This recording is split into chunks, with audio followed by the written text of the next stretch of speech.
وہ 313 2 گھوڑے 6 زرہیں 8 تلواریں، اور جن کے پاس تلواریں نہیں تھی انہوں نے کھجوروں کے ڈنڈے توڑ لیے۔ یہ اللہ کے مجاہد تھے، چلے تھے جنگ کرنے۔ کیسے رنگ تھے، کیسا جمال تھا ان کا۔ ان کے جذبوں کو دیکھ کر کے ہی میرے حضور نے کہا اللہم ان تہلک ہذہ العصابہ لم تعبد فی الارض ابدا، مالک اس دھرتی پر تیرے نام لینے والے یہی لوگ ہیں، اگر یہ نہ رہے قیامت تک تجھے بھی رب کوئی نہیں کہے گا۔ تو انہوں نے اپنا آپ پیش کیا نا۔ میں اور آپ دیکھیں کہ ہم کھڑے کہاں ہیں، اور ہم جو بدر اور احد کے شرکاء پر کرم نوازی ہوئی وہ طلب کرتے ہیں۔ اترے فرشتے ہماری مدد کے لیے۔ جب حضور نے اعلان نبوت کیا، آپ جانتے ہیں کہ پورے قریش اور کفار حضور اور حضور کے غلاموں پہ ٹوٹ پڑے۔ طرح طرح کی اذیتیں، پریشانیاں، دکھ، مصیبتیں، مقاومتیں، مخالفتیں، نکتہ چینیاں، ناموافق حالات کے جکڑ، کیا کچھ نہیں تھا جو حضور نے سہا نہ ہو۔ راہوں میں کانٹے بھی بچھائے گئے، گڑھے بھی کھودے گئے، کوڑے بھی پھینکے گئے، اور طرح طرح کی اذیتیں دی گئیں، آوازیں کسے گئے۔ حضور کے غلاموں کو مشق ستم بھی بنایا گیا۔ تپتے ہوئے سنگریزوں پہ حضرت بلال حبشی کو کھینچا گیا، تپتے ہوئے کوئلوں پہ ان کو لٹایا گیا۔ حضرت سمیہ کو مکہ المکرمہ کے ایک چوک میں ابو جہل نے قتل کیا۔ یہ اسلام کی پہلی شہیدہ ہے جن کے خون سے مکے کی سرزمین لالہ زار بنی۔ حضرت عمار ابن یاسر کی والدہ حضرت سمیہ رضی اللہ تعالی عنہا، ان کے خون سے مکہ لالہ زار ہوا۔ حضرت یاسر کو شہید کیا گیا۔ کون کون سے دکھ تھے اور دکھوں کی کون کون سی قسم تھی جو آزمائی نہ گئی ہو۔ پھر حضور طائف گئے تو جو مصیبتیں، جو دکھ وہاں پہنچے وہ ایک الگ دردناک کہانی ہے۔ حضرت ام المومنین سیدہ عائشہ صدیقہ رضی اللہ تعالی عنہا فرماتی، میں نے ایک دن حضور سے پوچھا، حضور احد کے دن سے سخت بھی زندگی میں کوئی دن آیا تھا؟ صحابہ کی نظر میں احد کے دن سے سخت دن کوئی نہیں گزرا ہے۔ جب حضور کے سکے چچا شہید کر دیے گئے اور ان کا مسلح بنایا گیا، اعضائے بدنیاں کاٹ لیے گئے اور ان کا ہار پرویا گیا، حضور کے سر پہ پٹی بندھی ہوئی تھی، آنکھوں میں آنسو تھے، اور بار بار پوچھتے تھے ما فعل امی، میرے چچا کی کہانی سناؤ، میرے چچا کی بات سناؤ۔ تو یہ سخت ترین دن تھا۔ تو عرض کی حضور کیا احد کے دن سے سخت دن بھی کبھی زندگی میں آیا؟ فرمایا ہاں عائشہ، جب طائف کے بازاروں میں تیری قوم نے مجھے پتھر مارے تو یہ دن احد کے دن سے بھی سخت تھا۔ ان کے 3 سرداروں کے پاس حضور پیغام حق لے کر گئے، ان کی ہمدردی کا جذبہ لے کر حضور تشریف لے گئے، لیکن انہوں نے حضور کی دعوت کو مسترد کر دیا، بلکہ اوباشوں کے ہاتھوں میں پتھر دیے، اور حضور جب واپس ہونے لگے تو ان کو 2 رویا کتاروں میں کھڑا کر دیا۔ وہ حضور کے پاؤں پہ پتھر مارتے تھے، حضور پاؤں اٹھاتے تو وہ دوسرے پاؤں پہ پتھر مارتے۔ شدت درد اور احساس کرب سے جب حضور بیٹھ جاتے تو ان کے 2 گنڈے آگے بڑھتے، حضور کو کندھوں سے پکڑ کر اٹھاتے اور پھر پتھر مارتے۔ فرمایا عائشہ، یہ دن احد کے دن سے بھی سخت تھا جب طائف کے بازاروں میں تیری قوم نے مجھے پتھر مارے تھے۔ شاب ابی طالب میں جو 3 سال کاٹے، بھلا اس کو تاریخ کیسے بھول سکتی ہے؟ درختوں کے پتے کھا کھا کے گزر اوقات ہو رہی ہے، عورتوں کی چھاتیوں سے دودھ خشک ہو گئے۔ 3 سال سماجی بائیکاٹ کفار نے کر دیا، اور غلہ تک نہ پہنچنے دیا، وہاں پانی نہ پہنچنے دیا جاتا، اور وہ 3 سال دکھوں کی، اذیتوں کی ایک داستان ہے جو رقم ہوئی، لیکن پائے استقلال میں لرزش نہیں آنے پائی۔ جن کے مقاصد جلیل ہوں، راستے کی سختیاں ان کے قدموں کو روک نہیں سکتی ہیں۔ تکلیفیں، اذیتیں، مقاومتیں، دکھ، رکاوٹیں ان کے راہوں کو ختم نہیں کر سکتی، اور ان کے اٹھنے والے قدم آگے ہی بڑھتے رہتے ہیں۔ وہ تو پیچھے مڑ کے دیکھنا بھی توہین جستجو سمجھتے ہیں۔ تو راہ نورد شوق ہے، منزل نہ کر قبول، لیلا بھی ہم نشیں ہو تو محمل نہ کر قبول۔ وہ تو آگے بڑھنا ہی زندگی کا حسن اور زندگی کا زیور سمجھتے ہیں۔ میرے اور آپ کے آقا و مولا صلی اللہ علیہ وآلہ وسلم نے سارے دکھ سہے، سارے غم جھولی میں ڈالے، ساری تکلیفیں سہی، زبان سے بد دعا بھی نہیں دی۔ طائف کے بازاروں میں جب یہ اذیت ناک مراحل سے گزرے اس وقت جو 7 صحابہ تھے انہوں نے عرض کی حضور ان کے لیے بد دعا بول دیں. فرمایا میں رحمت بن کے آیا ہوں, میں زحمت بن کر نہیں آیا. لیکن ان کا پہم جب اسرار ہوا تو حضور نے ہاتھ اٹھا دیے. صحابہ منتظر تھے, ابھی لب جنبش کریں گے اور ابھی آسمان سے پتھر برسیں گے, یہ 2 پہاڑ طائف کے آپس میں جڑ جائیں گے اور یہ درمیان میں پس جائیں گے. لیکن جب لب واہ ہوئے, کلمات کیا ترتیب پائے, اللہم اہد قومی فإنہم لا یعقلون. اے اللہ میری قوم کو ہدایت دے دے, یہ مجھے جانتی نہیں ہے, اگر جانتی ہوتی تو مجھے یوں پتھر نہ مارتی, میری راہوں میں پھول بچھاتی.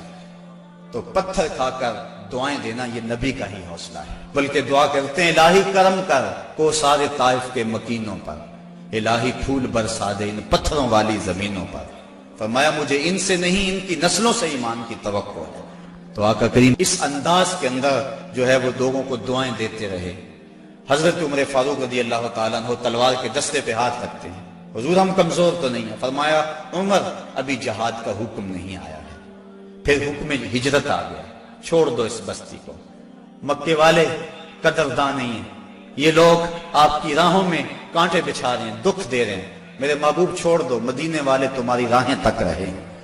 جاؤ جا کے انہیں اپنی زیارت کی دولت سے مالا مال کرو, وہ تمہارے پہ فدا ہونے کے لیے ہر لمحہ تیار ہیں. حضور جب گئے, اہل مدینہ نے جس انداز سے استقبال کیا وہ تاریخ کا روشن باب ہے. طالع البدر علینا کی صدائیں جس طرح گونجی, کہیں معصوم ننھی بچیاں تھی دف بجاتی تھی, رسول پاک کی جانب اشارے کر کے گاتی تھی اور کہتی کیا تھی, ہم ہیں بچیاں نجار کے عالی گھرانے کی, خوشی ہے آمنہ کے لال کے تشریف لانے. عجیب ماحول تھا, مدینہ چمک رہا تھا, ہر گھر میں خوشی تھی. ابو ایوب انصاری کا آنگن مہک رہا تھا, وہ خوشی سے گیت گا رہے تھے. امروز شاہ شاہاں مہمان شدست و مارا, جبریل با ملائک درباں شدست و مارا. لوگوں آج شاہوں کا شاہ ہمارے گھر کا مہمان بنا ہوا ہے, جبریل بھی فرشتوں کو لے کر آج ہمارے گھر کا پہرا دے رہا ہے. کیسا ماحول تھا. آقا کریم نے یہاں آ کے ریاست مدینہ کی طرح ڈالی اور یہاں ایک نظم قائم کیا, یہودیوں سے معاہدے کیے. کفار مکہ کو یہ سب کچھ ایک آنکھ نہ بھایا. ابو جہل نے عبداللہ ابن ابی کو خط لکھا کہ اہل مکہ جو ہمارے سے تمہارے پاس گئے ہیں ان سے لڑائی کرو, ورنہ ہم تم سے لڑائی کریں گے اور تمہاری بیویوں کو اپنی لونڈیاں بنا لیں گے. اس طرح اس مضمون کا ایک خط مسلمانوں کو بھی لکھا اور مختلف ان کے جتھے مسلمانوں کی چراگاہوں پہ حملہ کرتے رہے اور مسلمان بھی ان کا جواب دیتے رہے. عمر حضرمی کا قتل ایک اہم ایشو بنا اور اس کے بعد ابو سفیان کا قافلہ جو شام سے واپس آ رہا تھا, تو جب انہیں خطرہ لاحق ہوا تو اس نے زمزم غفاری ایک شخص کو سونا دے کر بھیجا کہ جاؤ جا کے تم اہل مکہ کو بتاؤ کہ تمہارا قافلہ خطرے میں ہے اور مدد کو پہنچو. یہ ادھر سے چل پڑا. ادھر حضور کی پھپھی حضرت عاتقہ سلام اللہ علیہا کو خواب آیا کہ ایک سوار اونچی پہاڑی پہ چڑھ کے کہہ رہا ہے کہ اے اہل غدر اپنی قتل گاہوں کو 3 دن کے اندر اندر دوڑو. تو اس کے بعد وہ اونٹ سوار کعبۃ اللہ کی چھت پہ آ گیا اور یہ آواز وہاں بھی لگا ہے. پھر جبل ابی قبیس پہ آ گیا اور وہاں اس نے یہ آواز لگائی, لوگ اکٹھے ہو گئے اور پھر ایک بہت بڑی چٹان پتھر کے اوپر سے گری اور ٹکڑے ٹکڑے ہو گئے. مکے کا کوئی گھر ایسا نہیں تھا جس میں اس کے کنکر اور اس کے ٹکڑے نہ گرے. تو حضرت عاتقہ جب بیدار ہوئی تو انہوں نے اپنے بھائی حضرت عباس بن عبد المطلب رضی اللہ تعالی عنہ کو یہ خواب سنایا. انہوں نے کسی اور کو خواب سنا دیا. چلتے چلتے یہ خواب ابو جہل تک پہنچ گیا. حضرت عباس بن عبد المطلب سین حرم میں طواف کے لیے گئے تو ابو جہل ایک ٹولی کی شکل میں بیٹھا ہوا تھا. کہنے لگا بل فضل, بنو ہاشم میں ایک نبی کافی نہیں تھا کہ ایک نبیہ نے بھی اعلان کر دیا. کہتے میں نے پوچھا کیا ماجرا ہوا, تو اس نے یہ خواب سنایا. میں نے ٹال مٹول کر دی, لیکن اس نے خوب پراپیگنڈا کیا, بلکہ کہا کہ اگر 3 دن تک کوئی ایسا واقعہ نہ ہوا تو ہم چمڑے کے اوپر لکھ کر کعبے کی دیوار سے لٹکا دیں گے کہ سب سے جھوٹا خاندان بنو ہاشم ہے. حضرت عباس رضی اللہ تعالیٰ عنہ فرماتے ہیں کہ میں جب گھر گیا تو مجھے عورتوں نے سخت کوسنے دیے کہ وہ بدبخت پہلے تمہارے مردوں پہ بات کرتا تھا, اب عورتوں پر بھی باتیں کرنے لگ گیا. کہتے میں غصے سے نکلا. میرا خیال تھا جب ملے گا اگر کوئی بات کرے گا تو پھر میں اس کو خوب جواب دوں گا۔ یوں ہی میں سینے حرم میں داخل ہوا تو ابو جہل بھاگ رہا تھا۔ میں سمجھا کہ شاید میرے سے ڈر کے بھاگ گیا، لیکن ماجرا کچھ اور تھا۔ زمزم غفاری آ پہنچا تھا اور وہ ایک اونچے ٹیلے پہ کھڑا ہو گیا تھا۔ اس نے اپنے اونٹ کے کان کاٹ دیے تھے، ناک کاٹ دی اور اپنی قمیض پیچھے سے پھاڑ دی اور زور زور سے کہا اللتیمہ اللتیمہ اے ادرک اللتیمہ، اور تمہارا قافلہ لٹ گیا، تمہارا قافلہ لٹ گیا، الغوث الغوث، مدد کو پہنچو، مدد کو پہنچو۔ کہتے ہیں بھگدڑ مچ گئی، کیونکہ اس قافلے میں پورے مکے کے لوگوں نے مال لگایا ہوا تھا، لہٰذا جلدی جلدی وہ جنگ کی تیاریاں کرنے لگے اور 3 دنوں کے اندر اندر وہ مکے سے کوچ کر گئے۔ ابھی ایک منزل پہ پہنچے تھے کہ ابو سفیان کا قاصد آ پہنچا کہ ہم بخیریت گزر آئے ہیں، تم واپس ہو جاؤ۔ سارے صاحب لوگوں نے مشورہ دیا، لیکن ابو جہل کہتا تھا نہ، ہم نے بدر میں جانا ہے، 3 دن تک وہاں ہم نے قیام کرنا ہے، وہاں شرابیں پئیں گے، وہاں جشن منائیں گے، پورے عرب پہ ہماری دھاک بیٹھے گی۔ اسے بڑے لوگوں نے سمجھایا لیکن وہ ماننے کو تیار نہ ہوا۔ ہر منزل پہ ہر روز کوئی نہ کوئی سردار دعوت کرتا، 9 یا 10 اونٹ ذبح کرتا اور یہ قافلہ آگے بڑھ رہا ہے۔ ادھر حضور نے صحابہ کو جمع کیا، مٹھی پر جماعت، ایک چھوٹا سا گھونسلہ جو تیار کیا تھا، ایک چھوٹی سی کائنات اور دنیا جو حضور نے تیار کی تھی۔ حضور نے فرمایا صحابہ مجھے مشورہ دو، اشیروا علی ایھا الناس، لوگوں مجھے بتاؤ کیا کیا جائے۔ حضرت عمر فاروق رضی اللہ تعالی عنہ، حضرت ابو بکر صدیق رضی اللہ تعالی عنہ، انہوں نے عرض کی حضور آپ جو چاہیں ہم آپ کے ساتھ ہیں۔ حضرت مقداد نے عرض کی حضور آپ برق الغماد تک بھی جانا چاہیں تو ہم آپ کا ساتھ دیں گے۔ حضور نے فرمایا مجھے مشورہ دو۔ ابو بکر و عمر نے عرض کی اے ہادی دورہ، ہمارے مال و جان اولاد سب کچھ آپ پر قربان، غلامان محمد جان دینے سے نہیں ڈرتے، یہ سر کٹ جائے یا رہ جائے کچھ پرواہ نہیں کرتے۔ اٹھے مقداد، عرض کی اے سرور عالم، نہیں ہیں قوم موسیٰ کی طرح کہہ دینے والے ہم، ہمارا فخر یہ ہے ہم غلامان محمد ہیں، ہمیں باطل سے کیا ڈر، زیر دامان محمد۔ حضور علیہ السلام نے پھر فرمایا شیرو علیہ ایھا الناس، لوگو مجھے مشورہ دو۔ حضرت عمر فاروق پھر اٹھے تو حضور نے پھر کہا شیرو علیہ ایھا الناس، لوگو مجھے مشورہ دو۔ تو حضرت سعد بن معاذ اٹھے، عرض کی شاید حضور کی مراد انصار سے ہے، ادب سے عرض کی انصار ہیں ہم یا رسول اللہ، غلامان شہ ابرار ہیں ہم یا رسول اللہ، اگر ارشاد ہو بحر فنا میں کود جائیں ہم، ہلاکت خیز گرداب بلا میں کود جائیں ہم، نبی کا حکم ہو تو پھاند جائیں ہم سمندر میں، جہاں کو محو کر دیں نعرہ اللہ اکبر میں، یہ قریش مکہ تو کیا چیز ہیں، دیووں سے لڑ جائیں، سنانے نیزہ بن کے سینہ باطل میں گڑ جائیں۔ حضور آپ کا حکم تو ہو۔ آقا کریم علیہ السلام خوش ہو گئے، فرمایا چلو بدر کی طرف پیش قدمی ہوئی۔ 313 افراد پر مشتمل یہ قافلہ جب مدینے سے نکلا تو عجیب حالت تھی، مختصر سامان تھا، 2 گھوڑے، 6 زرہیں، 8 شمشیریں، پلٹنے آئے تھے یہ لوگ دنیا بھر کی تقدیریں۔ مسلمان جب نکلے نا تو ان کے پاس تلواریں بھی 8 تھیں، اور وہ بھی مورخین لکھتے ہیں سلامت نہیں تھی، کسی کا دستہ ٹوٹا ہوا تھا، کسی کی نوک نہیں تھی، کوئی زہر میں بجھنے والی تھی، اور 2 گھوڑے تھے، 70 اونٹ تھے، اور 6 زریں تھی۔ جن کے پاس تلواریں نہیں تھی انہوں نے کھجوروں کے ڈنڈے توڑ لیے۔ اللہ اکبر، کیسا منظر تھا، کیسا ماحول تھا۔ یہ لشکر ساری دنیا سے انوکھا تھا، نرالا تھا کہ اس لشکر کا افسر کالی کملی والا تھا، عجیب رنگ تھا اس لشکر کا، چشم فلک نے کبھی ایسا منظر نہیں دیکھا ہوگا۔ فاقہ مست لوگ جن کے بدن پہ پورے کپڑے بھی نہیں ہیں، اور دنیا کی اس وقت کی بڑی طاقت سے ٹکر لینے کے لیے پورے جذبوں کی فراوانی سے جب مدینے سے باہر نکلے تو یہودی اپنی دکانوں پہ بیٹھے ہوئے تھے۔ انہیں دیکھ کر کہنے لگے مسلمانوں تمہارے پاس نہ کوئی اسلحہ، نہ کوئی نیزے، نہ کوئی بھالے، نہ کوئی خنجر، نہ تیغ و تبر، تم کس راستے پہ جا رہے ہو؟ آلات حرب و ضرب تو تمہارے پاس ہے نہیں۔ تو مسلمانوں نے حضور کی طرف اشارہ کر کے کہا نہ تیغو تیر پر تکیا، نہ خنجر پر، نہ بھالے پر، بھروسہ ہے تو اس سادی سی کالی کملی والے پر۔ ہمارا تو آسرا حضور کی ذات ہے، ہم تو حضور کے سہارے جا رہے ہیں، بنا کر اپنے سینوں کی سپر آیات قرآن کو، بظاہر چند تن کے روکنے نکلے تھے طوفان کو۔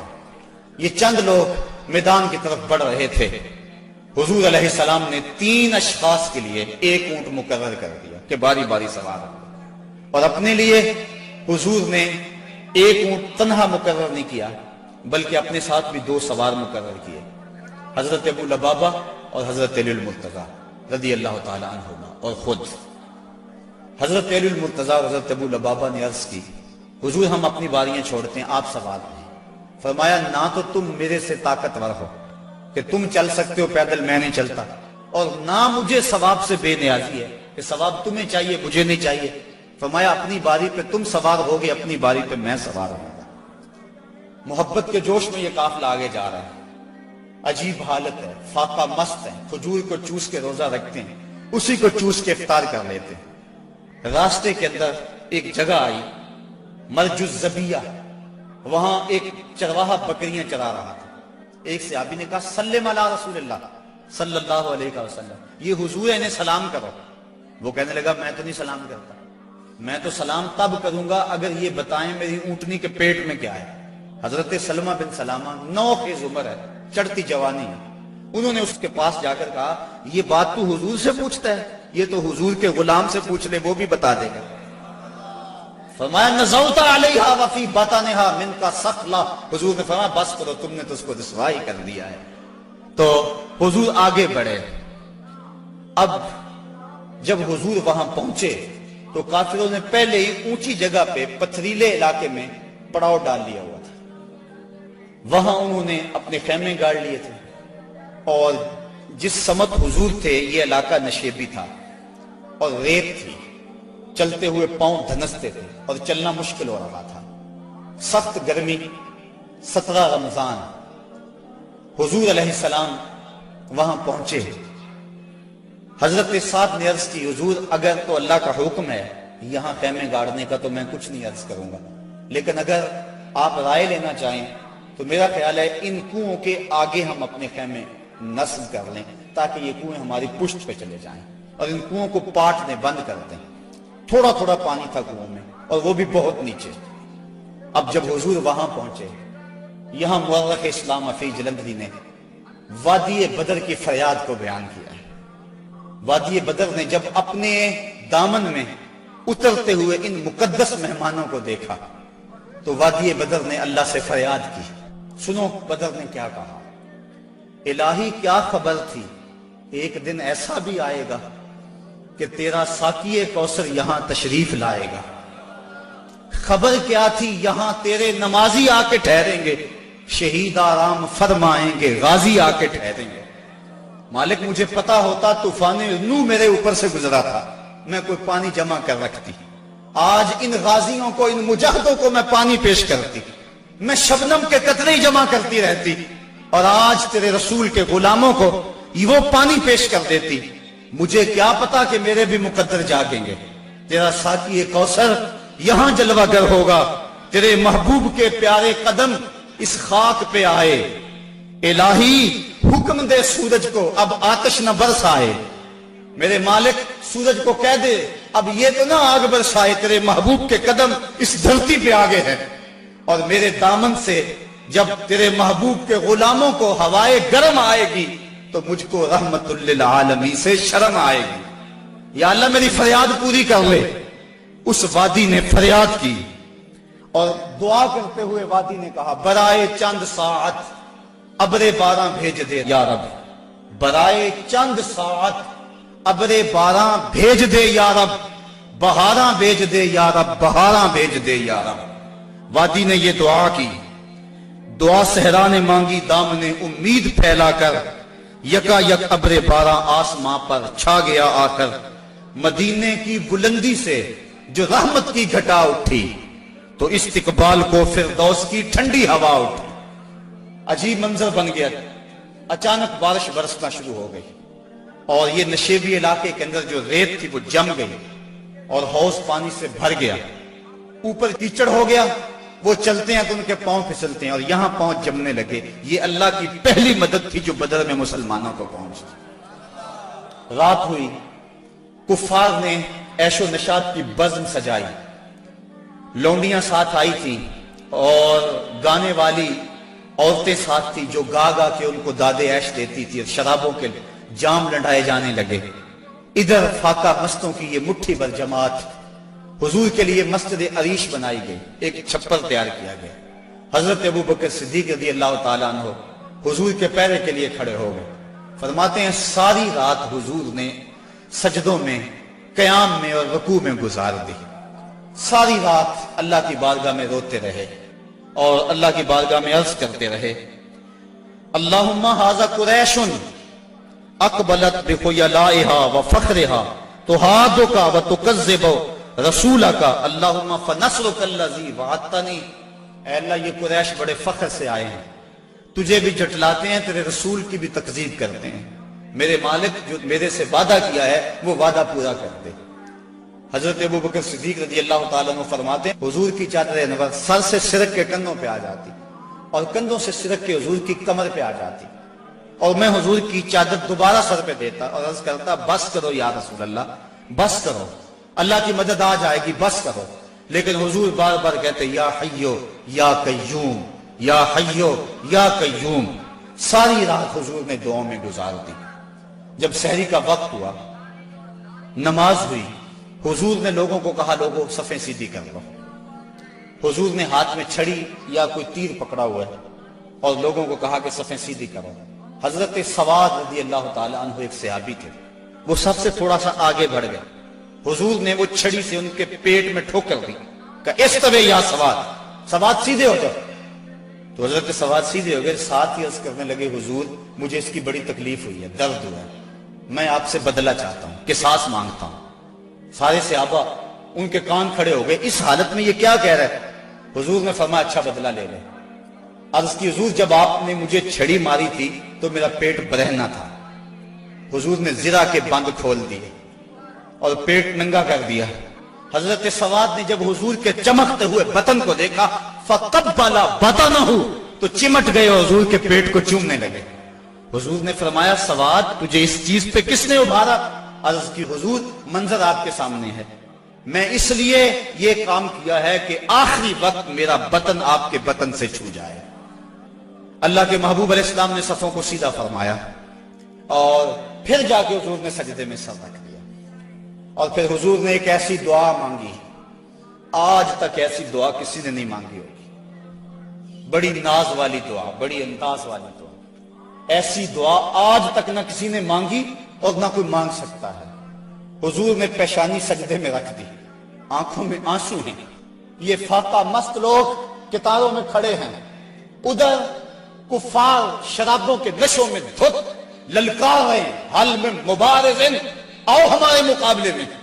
حضور علیہ السلام صحابہ کو صفوں میں کھڑا کر کے آپ پیشانی کو مسجد عریش کی ریت پہ رکھ دیا اور آنکھوں میں آنسو ہیں، اور حضور نے جو دعا کی لفظ سنی، کہا یا رب ان تہلک ہذہ العصابہ لن تعبد فی الارض ابدا۔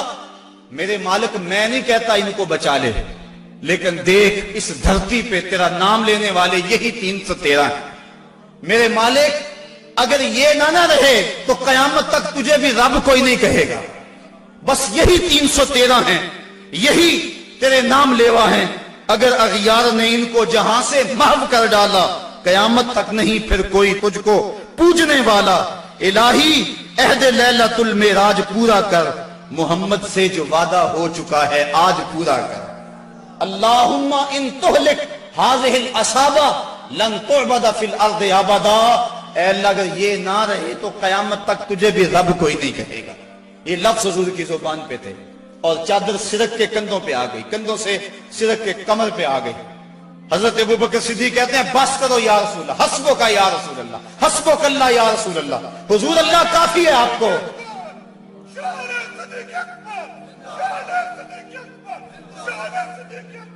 تو کہا حضور بس کرو بس کرو، اللہ کی مدد آ گئی۔